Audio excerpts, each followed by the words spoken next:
This is Jim Marty here with my good friend Larry Mishkin from Chicago. Larry's an attorney and I'm an accountant. We work in the cannabis industry, but for the purpose of these podcasts is really to explore some of the different angles of legalized cannabis as it sweeps the country. So we want this to be a very general show. We're going to talk some music.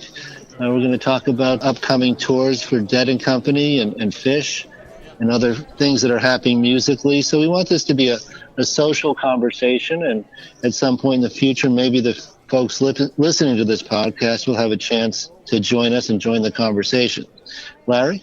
Well, Jim, it's a pleasure to be here and to have a chance to talk about this, and I have to keep pinching myself to remind me that I can actually tell people that part of my job is to get on the phone and talk about marijuana and the Grateful Dead for an hour at a time. Who would have thought? Yes, it's come a long way, and it's come a long way fast. I, too, have to pinch myself when I can walk into a dispensary and have 80 or 100 products to choose from.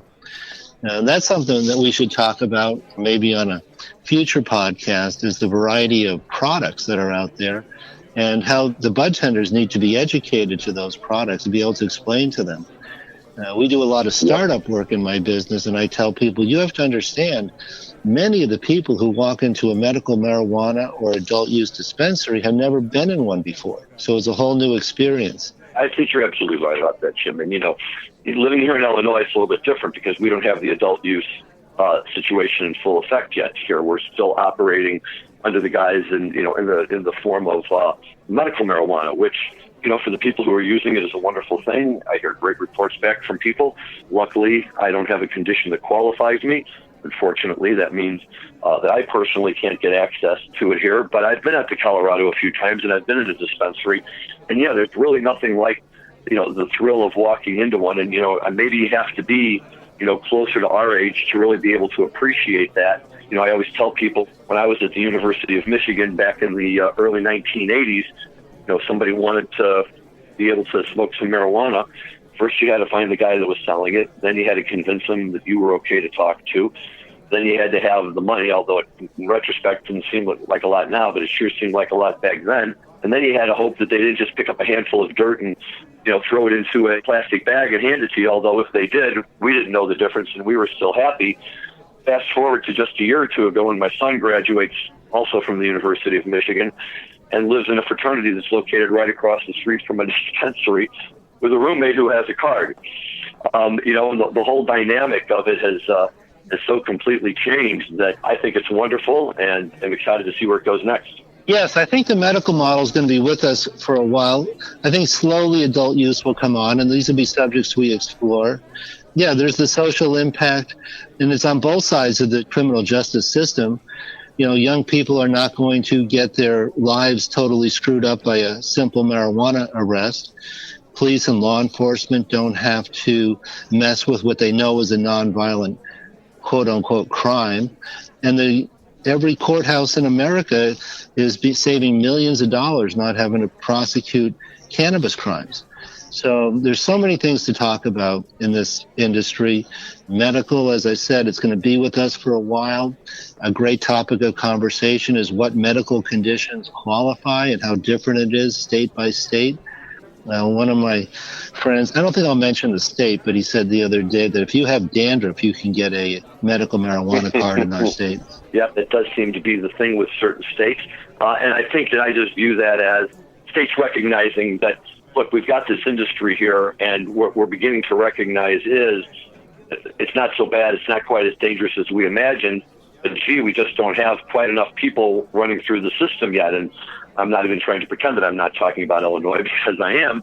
But lately, with the advent of all of this talk about adult use and nothing else, well, I shouldn't say nothing else. We've had this other change where we now get provisional licenses immediately upon application instead of having to wait 90 days. But all of a sudden, the Illinois market has gone up substantially. As I say, adult use is the talk of the town, but there's a bill pending. Will it be passed this year? We don't know. We'd like to think that it will. But yet, it's wonderful to see the medical market thrive. It's wonderful to see the people that have the option of being able to go and get the things that they want to be able to have. And hopefully, it's really the beginning for the rest of the country that's not Colorado, Oregon, or California, beginning to live with an attitude that normalizes cannabis, right? So that for you guys out there, my sense is you can walk down the mall, the pedestrian mall in downtown Denver, and walk past the bank and the bakery and a restaurant and a clothing store and a medical cannabis dispensary. And what always amazes me is there's more people in front of the bakery looking in the window than there are in front of the medical cannabis store, right? But you guys are all used to it. It's not that big of a deal. Here, we're still kind of working our way through that. And I think that medical cannabis helps a lot because it's really hard to continue to maintain a preconceived negative notion of it when you're talking to somebody who says, boy, this chemo was just killing me.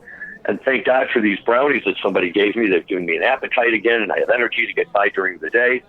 And all of a sudden, it doesn't seem like such a crazy idea. No, not at all. And, in future podcasts, we'll talk about the whole vast array of products that come from the cannabis plant, all the way from your high THC products, shatters and waxes and vape pens and hash oil, down to the other end of the spectrum is marijuana that doesn't get you high, cannabis that doesn't get you high. And I'm a little bit older now, and I have friends in my world who would never smoke marijuana, and they swear by their CBD vape pens. That's so good for my sore neck and my sore knee. And so we have a huge amount of topics to cover over the next few weeks. I hope you'll join us for more of these podcasts. We've sort of set the table today. And then I guess briefly we can close by talking about some upcoming shows. We're very disappointed in Denver because we were supposed to have a Rolling Stones concert on May 25th, which is the Saturday night of the holiday weekend. And Mick Jagger had to undergo some heart surgery, and I have not heard. I guess it went well, but I haven't really heard anything much since. So I think they're keeping his medical condition very under wraps. Although, the public statements are that he'll be back on the stage in a few months and we'll get our Denver show. They're calling our Denver show delayed and not canceled. So. Same with us with the Chicago show. I think that's true as well. And I have to say, Jim, one of the things that I really like about this podcast format, it does give us, you and I, who are guys who are, a little bit older, but, have a long history with cannabis and really enjoy it. But for both of us, I think that, a lot of what we associate cannabis with is really, really good live music. And, for me, it's almost sometimes impossible to separate the two.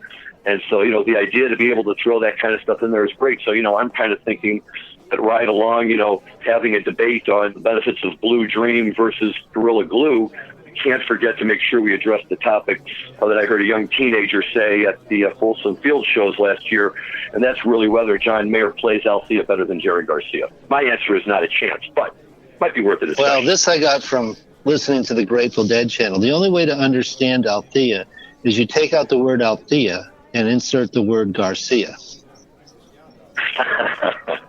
And then if you do that song makes a lot more sense. And as we're sitting here talking, I'm running through the lyrics in my head really quickly. And yes, you're right. It does actually. I told Garcia the drudgery was tearing me limb from limb. That's true. You almost wonder if Robert Hunter was sending a message there. He was, actually. He was sending Jerry a little message that he wasn't really happy with his lifestyle. See, I like that too. Okay. And, I'd like to think that it resulted in a huge ray of light shining on Jerry's face and he took all that heroin and threw it away. But unfortunately, he didn't. But of course, the good news is, even with Althea, we still had, another 15 or 16 years of him. So happy now and happy with what I got. Okay, well, this is Jim signing off for now. And Larry Mishkin also saying thank you so much for listening.